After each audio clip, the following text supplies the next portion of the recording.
দরসে তারা বিরালো রাতি আলোকিত করে নাও ভাই আমার। আলহামদুলিল্লাহি রাব্বিল আলামিন ওয়াসসালাতু ওয়াসসালামু আলা সাইয়্যিদিল মুরসালিন আম্মা বা'দ ফাআউযু বিল্লাহি মিনাশ শাইতানির রাজীম বিসমিল্লাহির রহমানির রহিম আসসালাতু ওয়াসসালামু আলাইকা ইয়া রাসূলুল্লাহ ওয়া আলা আলিকা ওয়া সাহবিকা ইয়া হাবিবাল্লাহ আসসালাতু ওয়াসসালামু আলাইকা ইয়া নবিয়্যাল্লাহ ওয়া আলা আলিকা ওয়া সাহবিকা ইয়া নূরাল্লাহ। মাদানী চ্যানেলের দর্শকবৃন্দ, দরুদ শরীফ পাঠ করার অগণিত ফজিলত এবং বরকত রয়েছে। প্রিয় নবী রাসূল আরবি আখির নবী হযরত মুহাম্মদ সাল্লাল্লাহু তাআলা আলাইহি ওয়াসাল্লাম ইরশাদ করেন, যে ব্যক্তি আমার প্রতি একবার দরুদ শরীফ পাঠ করে আল্লাহ তাআলা তার প্রতি 10টি রহমত নাজিল করেন। সাল্লু আলাল হাবিব সাল্লাল্লাহু তাআলা আলা মুহাম্মদ সাল্লাল্লাহু তাআলা আলাইহি ওয়াসাল্লাম। মাদানী চ্যানেলের দর্শকবৃন্দ, উপস্থিত হয়েছি দারসে তারাবি অনুষ্ঠানে। আর এই অনুষ্ঠানে আমরা কোনো একটি আয়াতে কারিমা নিয়ে আলোচনা করে থাকি। আজও এর ব্যত ঘটবে না। আজ আমাদের অনুষ্ঠানের বিষয় হলো নবী করিম সাল্লাল্লাহু আলাইহি সাল্লামের মুজিজা। আল্লাহ সুবহানাহু ওয়া তাআলা কুরআন কারীমের মধ্যে ইরশাদ করেন, ইয়া আইয়ুহান নাসু ক্বাদ জাআকুম বুরহানুম মির রাব্বিকুম ওয়া আনজালনা ইলাইকুম নূরাম মুবিনা। হে লোকেরা, নিশ্চয়ই তোমাদের কাছে তোমাদের রবের পক্ষ থেকে স্পষ্ট দলিল এসেছে এবং আমি তোমাদের কাছে উজ্জ্বল নূর নাজিল করেছে। আয়াতের মধ্যে যে বুরহান শব্দটা রয়েছে, একটি মতানুসারে এই বুরহান দ্বারা কোরআনকে বোঝানো হয়েছে, অথচ জামহুর মুফাসসিরিন এর নিকট এর দ্বারা রাসূল করিম সাল্লাল্লাহু আলাইহি ওয়াসাল্লামকে বোঝানো হয়েছে। হযরত সুফিয়ান সাউরি, ইমাম ইবনে জারির তাবারি, ইমাম রাজি, আল্লামা কুরতুবী রহমতুল্লাহি তাআলা আলাইহিম বলেছেন, বুরহান দ্বারা হযরত মুহাম্মদ সাল্লাল্লাহু আলাইহি ওয়াসাল্লামকে বোঝানো হয়েছে। আর ইমাম আবু হাইয়ান রহমতুল্লাহি তাআলা আলাইহি ইরশাদ করেন, আল জামহুরু আলা আন্নাল বুরহানা হুয়া মুহাম্মদ সাল্লাল্লাহু আলাইহি ওয়াসাল্লাম। জামহুরদের অভিমত হলো যে বুরহান দ্বারা মুহাম্মদ মুস্তাফা সাল্লাল্লাহু আলাইহি ওয়াসাল্লামকে বোঝানো হয়েছে। তার মানে বোঝা গেল নবী করিম সাল্লাল্লাহু আলাইহি ওয়াসাল্লাম বুরহান, দলিল। আল্লাহ তাআলা প্রত্যেক নবীকে মুজিজা দান করেছেন, আর আমাদের নবী সাল্লাল্লাহু আলাইহি সাল্লামকে সবচেয়ে অধিক মুজিজা দান করেছেন। এমনকি নবী করিম সাল্লাল্লাহু আলাইহি সাল্লামের মাথা থেকে পা পর্যন্ত মুজিজা আর মুজিজা। আলা হযরত ইমাম আহমদ রাজা খান ফাজিলে বরেলভী রহমতুল্লাহি তাআলা আলাইহি বলেছেন, सरताब कदम है तने सुल्तान जमन फूल लब फूल दहन फूल जखन फूल बदन फूल। মুজিজার শাব্দিক অর্থ হচ্ছে যা হতবাক করে দেয়। মুজিজা হচ্ছে স্বভাব বহির্ভূত যে বিষয়গুলো প্রকাশ পায়। মুজিজা সাধারণত যেটা স্বভাবজাত জিনিস, যেটা স্বাভাবিক একটা জিনিস, সেটা থেকে একটা আলাদাভাবে হয়ে প্রকাশ ঘটে। যেমন কেউ মাটিতে ইশারা করলো, সাথে সাথে সেখান থেকে ঝর্ণা প্রবাহিত হলো। স্বভাব বহির্ভূত যে বিষয়গুলো প্রকাশ পায় সেগুলো আবার কয়েক প্রকার রয়েছে। যেমন ইরহাস। ইরহাস কাকে বলে? নবী দ্বারা স্বভাব বহির্ভূত যে কাজ নবুয়ত প্রকাশের পূর্বে প্রকাশ পায় সেটাকে ইরহাস বলা হয়। যেমন নবী করিম সাল্লাল্লাহু আলাইহি সাল্লাম নবুয়ত প্রকাশ করেননি, তখনও পাথর নবী করিম সাল্লাল্লাহু আলাইহি সাল্লামকে সালাম করত। নবী করিম সাল্লাল্লাহু আলাইহি সাল্লাম 40 বছর বয়সে নবুয়ত প্রকাশ করেছেন, তার পূর্বে নবী করিম সাল্লাল্লাহু আলাইহি সাল্লামকে পাথরও সালাম করত। তো এই পাথর সালাম করাটাকে বলা হবে ইরহাস। মুজিজা কাকে বলে?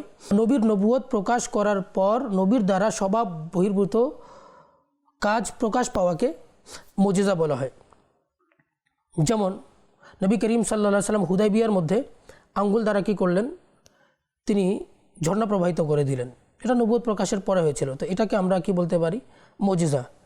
আচ্ছা, কারামত, অলির মাধ্যমে, আল্লাহর নেক বান্দার মাধ্যমে যে স্বভাব বহির্ভূত কাজ প্রকাশ পায় সেটাকে কারামত বলা হয়। যেমন দূর দূরান্ত থেকে সাহায্য করে দেওয়া। আরেকটা হচ্ছে মাউনাত। কোনো সাধারণ মুমিনের মাধ্যমে যদি স্বভাব বহির্ভূত কাজ প্রকাশ পায় সেটাকে মাউনাত বলা হয়। যেমন ক্ষুধার সময় অদৃশ্য থেকে খাবার প্রকাশ পেয়ে যাওয়া। নাম্বার 5, ইস্তেদরাজ। যদি কোনো ফাসিক, ফাজির, কাফের দ্বারা কোনো স্বভাব বহির্ভূত যদি কাজ প্রকাশ পায় সেটাকে ইস্তিদরাজ বলা হয়, অর্থাৎ মানে জাদু বলা হয়। যেমন বাতাসের মধ্যে উঠছে কিন্তু সে কাফের, তাহলে সেটাকে ইস্তিদরাজ বলা হবে। নবুয়ত প্রকাশের পূর্বে যেটা প্রকাশ পেয়েছে সেটা হচ্ছে ইরহাস, এবং নবুয়তের ঘোষণা দেওয়ার পরে যেটা প্রকাশ পেয়েছে সেটা মুজিজা। এই দুইটার সম্পর্ক নবীর সাথে, ইরহাস এবং মুজিজার। নবী করিম সাল্লাল্লাহু আলাইহি সাল্লাম নবুয়তের এলান করার পূর্বে তার উপর মেঘ ছায়া দিত। নবী করিম সাল্লাল্লাহু আলাইহি সাল্লামের সাক্ষ্যে সাদার হয়, বক্ষ বিদীর্ণ করা হয়, এগুলো ইরহাস। আর যে বক্ষ বিদীর্ণটা নবুয়ত প্রকাশের পরে হয়েছে সেটা হচ্ছে মুজিজা। মুজিজার জন্য আল্লাহ তাআলা কোরআনে মাজিদের মধ্যে আয়াত শব্দটা ব্যবহার করেছেন, বাইয়িনা শব্দটা ব্যবহার করেছেন, বুরহান শব্দটা ব্যবহার করেছেন। মুজিজা দেখানোর হিকমত হচ্ছে আল্লাহ তাআলার পক্ষ থেকে এই কথাটাকে সমর্থন দেয়া বা সত্যায়ন করা যে ইনি সত্য নবী। যেমন সমস্ত নবীকে মুজিজা দান করা হয়েছিল, বিভিন্ন মুজিজা দান করা হয়েছিল যা কোরআন হাদিস দ্বারা প্রমাণিত। আর আইম্মায়ে দ্বীন বলেছেন আমাদের নবী করিম সাল্লাল্লাহু আলাইহি সাল্লামকে যে মুজিজা দেওয়া হয়েছে, অর্থাৎ পূর্বে যে আম্বিয়া আলাইহিস সালাতু সালাম যারা এসেছিলেন তাদেরকে যে মুজিজা দেওয়া হয়েছিল সব মুজিজা নবী করিম সাল্লাল্লাহু আলাইহি সাল্লামকে দান করা হয়েছে। এবং নবী করিম সাল্লাল্লাহু আলাইহি সাল্লাম পুরো মাথা থেকে পা পর্যন্ত মুজিজা হয়ে এসেছিলেন। ইমাম বুসাইরি রাহমাতুল্লাহি তাআলা আলাইহি বলছেন ওয়া কুল্লু আইন আতার রুসুলুল কিরামু বিহা ফাইন্নামা ইত্তাসালাত মিন নূরিহি বিহিম। সমস্ত মুজিজা যা আম্বিয়া কিরাম আলাইহিস সালাতু সালাম নিয়ে এসেছিলেন তারা নবী করিম সাল্লাল্লাহু আলাইহি সাল্লাম আমার নবীর নূর দ্বারা পেয়েছেন। দেখেন ইমাম বুসাইরিরও আকীদা হচ্ছে নবী করিম সাল্লাল্লাহু আলাইহি সাল্লাম নূর, এবং অন্যান্য আম্বিয়া আলাইহিস সালাতু সালাম যে মুজিজা পেয়েছেন সেটাও নবী করিম সাল্লাল্লাহু আলাইহি সাল্লামের নূর দ্বারা পেয়েছেন। ফাইন্নাহু শামসু ফাদলিন হুম কাওয়াকিবুহা ইউজহিরনা আনওয়ারাহা লিন্নাসি ফিজ যুলামি। আমাদের নবী সাল্লাল্লাহু আলাইহি সাল্লাম মানে আল্লাহ তাআলার অনুগ্রহের উজ্জ্বল সূর্য, অথচ অন্যান্য সমস্ত নবী এই সূর্যের কি উজ্জ্বল তারকা। আল হযরত রাহমাতুল্লাহি তাআলা আলাইহি ইরশাদ করেন লা ওয়া রাব্বিল আরশ জিসকো जो मिला उनसे मिला बढ़ती हैं कौनैन में नेमत रसूलुल्लाह की। আর হুজুর আলাইহিস সালাতু ওয়াস সালাম স্বয়ং নিজেই বলেছেন ইন্নামা আনা কাসিমুন ওয়াল্লাহু ইউতি, নিশ্চয় আমি বন্টনকারী এবং আল্লাহ তাআলা দানকারী। নবী করিম সাল্লাল্লাহু আলাইহি সাল্লামের মুজিজা এবং অন্যান্য আম্বিয়া কিরাম আলাইহিস সালাতু ওয়াস সালামের মুজিজার মধ্যে বিভিন্ন পার্থক্য রয়েছে। প্রথম পার্থক্য হচ্ছে রাসূল করিম সাল্লাল্লাহু আলাইহি সাল্লামকে প্রত্যেক নবী থেকে উত্তম মুজিজা দান করা হয়েছে। যেমন একটা হচ্ছে মেরাজে ইব্রাহিম আর একটা হচ্ছে মেরাজে মুস্তাফা। মেরাজে ইব্রাহিম এবং মেরাজে মুস্তাফার মধ্যে পার্থক্য আছে। ইব্রাহিম আলাইহিস সালাতু ওয়াস সালামকে পৃথিবীতে রেখেই আকাশের মধ্যে যে নিদর্শন করেছিলেন সেগুলো দেখানো হয়েছে। যেমন আল্লাহ তাআলা কোরআনে কারীমের মধ্যে ইরশাদ করেছেন ওয়া কাযালিকা নূরি ইব্রাহিম মালাকুতাস সামাওয়াতি ওয়াল আরদ, আর আমি ইব্রাহিমকে আসমান এবং জমিনের নিদর্শন দেখালাম। আর আমাদের প্রিয় নবী সাল্লাল্লাহু আলাইহি ওয়াসাল্লামকে সবচেয়ে ফেরেশতাদের যে সর্দার জিবরাইল আলাইহিস সালামকে পাঠানো হলো, তিনি এসে নবী করিম সাল্লাল্লাহু আলাইহি সাল্লামকে ঘুম থেকে জাগ্রত করে আসমানে নিয়ে গেলেন, আর সেখানে গিয়ে নিদর্শনগুলো সেখানে দেখানো হলো। আর আল্লাহ তাআলা কোরআনে কারীমের মধ্যে ইরশাদ করছেন সুবহানাল্লাযী আসরা বিআবদিহি লাইলাম মিনাল মসজিদিল হারামি ইলাল মসজিদিল আকসা, যে পবিত্র সেই সত্তা যিনি তার বান্দাকে রাতের সামান্যটুকু সময় পরিভ্রমণ করালেন মসজিদুল হারাম থেকে মসজিদুল আকসা পর্যন্ত। তদ্রূপ হযরত মূসা আলাইহিস সালামকে যে আল্লাহ তাআলার সাথে কথা বলার যে মুজিজা দান করা হয়েছে, আল্লাহ তাআলা কোরআনে কারীমের মধ্যে বলেছেন ওয়া কাল্লামাল্লাহু মূসা তাকলিমা, আল্লাহ তাআলা মূসা আলাইহিস সালামের সাথে কথা বলেছেন। এবং মূসা আলাইহিস সালাম আল্লাহ তাআলাকে বললেন রব্বি আরিনি আনজুর ইলাইক ক্বালা লান তারানি। মূসা আলাইহিস সালাম বলেন হে আমার পালনকর্তা, আমি আপনাকে দেখতে চাই। আল্লাহ তাআলা বললেন তুমি দেখতে পারবে না।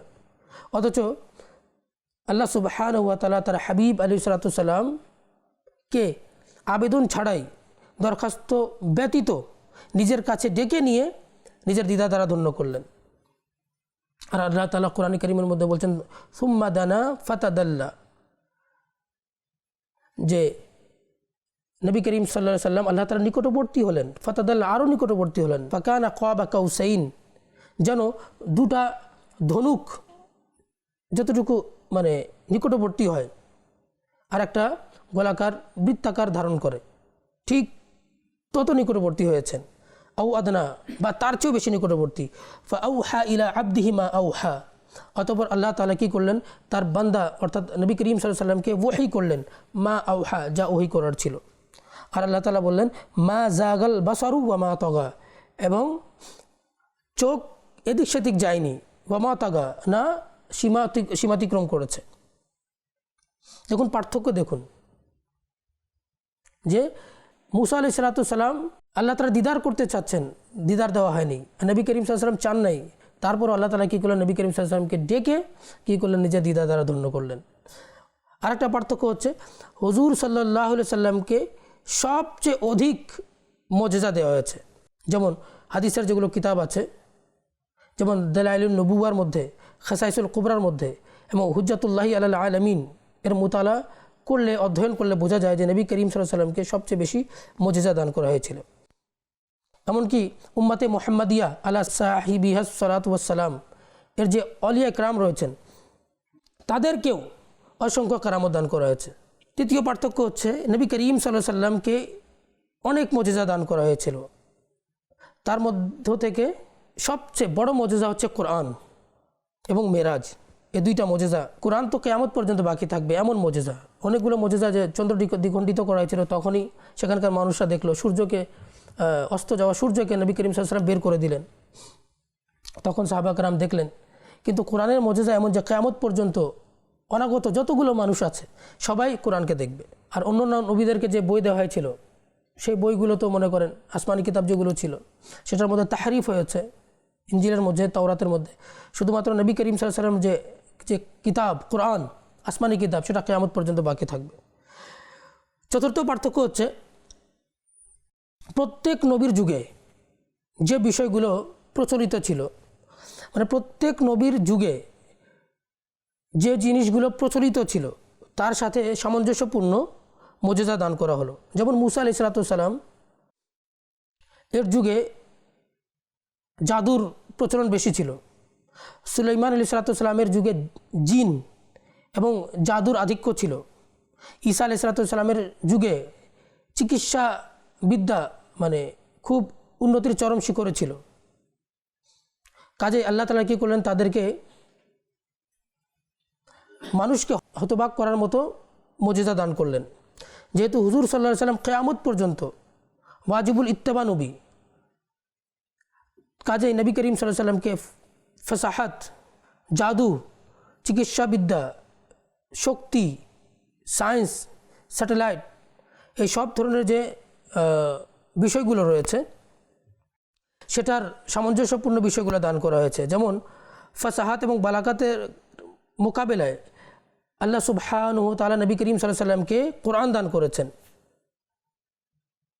যে কোরআনের মোকাবেলায় একটা ছোট্ট সূরাও কেউ বানাতে পারবে না। নবী করিম সাল্লাল্লাহু আলাইহি ওয়াসাল্লাম চন্দ্রকে দ্বিখণ্ডিত করে দিলেন, যা তৎকালীন কোনো জাদুকর সেটা করতে পারেনি। চিকিৎসা শাস্ত্র সেরকম উন্নতির চরম শিখরে পৌঁছায় না, কিন্তু পরবর্তীতে হওয়ার ছিল। নবী করিম সাল্লাল্লাহু আলাইহি ওয়াসাল্লাম স্পর্শ করে এবং নিজের থুতু মোবারক দ্বারা অসুস্থদেরকে সুস্থ করে দিয়েছিলেন। আবার সায়েন্সের যেটা মহাশূন্যে সফর করার তাদের যুগ আসার ছিল সায়েন্সের। যেমন আমরা আজকে বর্তমানে দেখছি অনেকে মহাশূন্যে যাচ্ছে, রকেট নিয়ে যাচ্ছে, স্পেস শিপ নিয়ে যাচ্ছে। কাজেই আল্লাহ তাআলা কী করলেন, নবী করিম সাল্লাল্লাহু তাআলা আলাইহি ওয়াসাল্লামকে মেরাজের মজেজা দান করে দিলেন। স্যাটেলাইটের মাধ্যমে এখন আমরা পুরো বিশ্বকে আমরা দেখতে পারি, নেটের মাধ্যমে পুরো বিশ্বকে দেখতে পারি। পুরো বিশ্ব ছোট হয়ে গেছে, একটা মোবাইল দ্বারা আমরা সব কিছু একটা সার্চ করলে সাথে সাথে চলে আসে, বিভিন্ন স্থানের ভিডিও চলে আসে, পুরো পৃথিবীকে আমরা দেখতে পারি। নবী করিম সাল্লাল্লাহু আলাইহি ওয়াসাল্লামকে আল্লাহ তাআলা মুজিজা দান করেছিলেন। নবী করিম সাল্লাল্লাহু আলাইহি ওয়াসাল্লাম নিজের হাতের মধ্যে পুরো বিশ্বকে দেখতে পারতেন। একজন কবি কতই না সুন্দর বলেছেন যে হুসনে ইউসুফ দমে ঈসা ইয়াদে বাইজাদারি আচা খুবা হামা দারন্দ তু তনহা দারি। ইয়া রাসূলুল্লাহ সাল্লাল্লাহু আলাইহি ওয়াসাল্লাম, আপনার কাছে ইউসুফ আলাইহিস সালামের সৌন্দর্য, ঈসা আলাইহিস সালামের শিফা দানকারী শক্তি, মুসা আলাইহিস সালামের উজ্জ্বল হাতওয়ালা মুজিজা যে বৈশিষ্ট্যগুলো অন্যান্য নবীকে দেওয়া হয়েছিল, নবী করিম সাল্লাল্লাহু আলাইহি ওয়াসাল্লাম, ইয়া রাসূলুল্লাহ আপনাকে সব কিছু দান করা হয়েছে। আল্লাহ আযজা ওয়া জাল্লা কোরআন কারীমের মধ্যে ইরশাদ করেন, ওয়া তাআওয়ানু আলাল বিররি ওয়াত তাকওয়া ওয়া লা তাআওয়ানু আলাল ইসমি ওয়াল উদওয়ান ওয়াত্তাকুল্লাহা ইন্নাল্লাহা শাদীদুল ইকাব। আল্লাহ সুবহানাহু ওয়া তাআলা কোরআন কারীমের মধ্যে ইরশাদ করেছেন যে নেকি এবং পরহেজগারির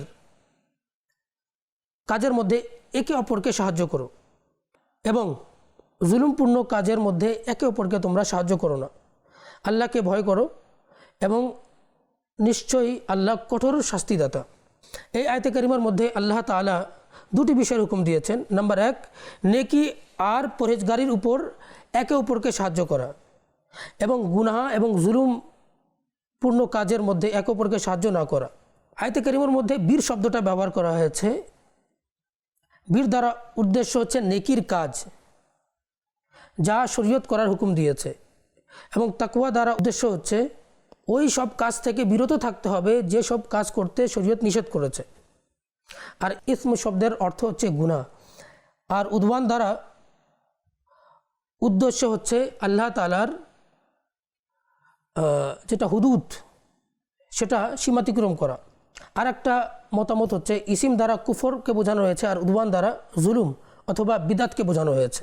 হযরত আব্দুল্লাহ ইবনে আব্বাস রাদিয়াল্লাহু তাআলা আনহুমা ইরশাদ করেন, নেকি দ্বারা উদ্দেশ্য হচ্ছে সুন্নাতের অনুসরণ করা। হযরত নওয়াস বিন সামআন রাদিয়াল্লাহু তাআলা আনহু ইরশাদ করেন, আমি রাসূল আকরাম সাল্লাল্লাহু আলাইহি সাল্লাম এর কাছ থেকে নেকি এবং গুনাহের ব্যাপারে জিজ্ঞেস করলাম। তখন নবী করিম সাল্লাল্লাহু আলাইহি সাল্লাম ইরশাদ করলেন, নেকি হচ্ছে সুন্দর আচরণ আর গুনাহ হচ্ছে যা তোমার দিলের মধ্যে যে একটা খটকা আসে, এবং মানুষ যদি এটা জানে, মানুষের জেনে নেওয়াটা তোমার কাছে সেটা অপছন্দনীয়, সে জিনিসটা হচ্ছে গুনাহ। মাদানী চ্যানেলের দর্শকবৃন্দ, আমাদের উচিত যে আল্লাহ তাআলা যে আমাদেরকে বলেছেন তাআওয়ানু আলাল বিররি ওয়াত তাকওয়া, তোমরা নেকি এবং তাকওয়ার কাজে একে অপরকে তোমরা কি করো, সাহায্য করো, সহযোগিতা করো। ওয়ালা তাআওয়ানু আলাল ইসমি ওয়াল উদওয়ান, এবং তোমরা গুনাহ এবং জুলুমপূর্ণ কাজে তোমরা একে অপরকে সহযোগিতা করো না। আজ আমরা কি করছি মাদানী চ্যানেলের দর্শকবৃন্দ? অনেক লোক আছে মাশাআল্লাহ, নেককার লোক আছে যারা মানুষকে নেকির দিকে আহ্বান করছে, নামাজের দিকে আহ্বান করছে, ইবাদতের দিকে আহ্বান করছে, কিন্তু তাদের সংখ্যা কম। কিন্তু যারা গুনাহের দিকে ডাকছে, এমন বন্ধু অনেক পাওয়া যাবে, কিন্তু নেকির দিকে যারা ডাকে এমন বন্ধু কম পাওয়া যাবে। অনেক সময় যারা নেককার মানুষ থাকে তাদেরকে দেখে পালিয়ে যায়, বলে হুজুর আসলে তো আমাকে কি করবে, নামাজের দাওয়াত দিবে, মসজিদে নিয়ে যাবে, তার পাশে দাঁড়াতে চায় না। আবার যে সমস্ত মানুষ অশ্লীল কথা বলছে বন্ধু বান্ধব, তার সাথে ঠিকই বসে কথা বলছে। কেন? মাদানী চ্যানেলের দর্শকবৃন্দ, আমরা নেককারদের সাহচর্য অর্জন করার চেষ্টা করি, ইনশাআল্লাহ আযজা ওয়া জাল্লা আমরা ইহকাল এবং পরকালে আমরা সফল কাম হব। আল্লাহ তাআলা যেন আমাদেরকে সবসময় নেককারদের সাহচর্যে থাকার তৌফিক দান করুক, আলেম ওলামাদের সান্নিধ্যে থাকার তৌফিক দান করুক। যারা আশিকে রাসূল ওলামায়ে কেরাম রয়েছেন, যারা নবী করিম সাল্লাল্লাহু আলাইহি ওয়াসাল্লামের আশিক রয়েছেন, যারা আউলিয়া কেরামকে মুহাব্বত করেন, যারা সাহাবা কেরামকে মুহাব্বত করেন, এমন আলেমদের সাহচর্যে আমাদেরকে আল্লাহ তাআলা যেন বসার তৌফিক দান করুক। আমিন বিজাহি নবীল আমিন ওয়া সাল্লাল্লাহু তাআলা আলাইহি ওয়াসাল্লাম। মাদানী চ্যানেলের দর্শকবৃন্দ, আজ এই পর্যন্ত। আগামী অনুষ্ঠানে আবারও একটা নতুন বিষয় নিয়ে আপনাদের সম্মুখে উপস্থিত হব। ততক্ষণ পর্যন্ত ভালো থাকুন, সুস্থ থাকুন, মাদানী চ্যানেল দেখতে থাকুন। সাল্লু আলাল হাবিব সাল্লাল্লাহু তাআলা আলা মুহাম্মদ সাল্লাল্লাহু তাআলা আলাইহি ওয়াসাল্লাম। দরসে তারা বিরালো রাতি আলোকিত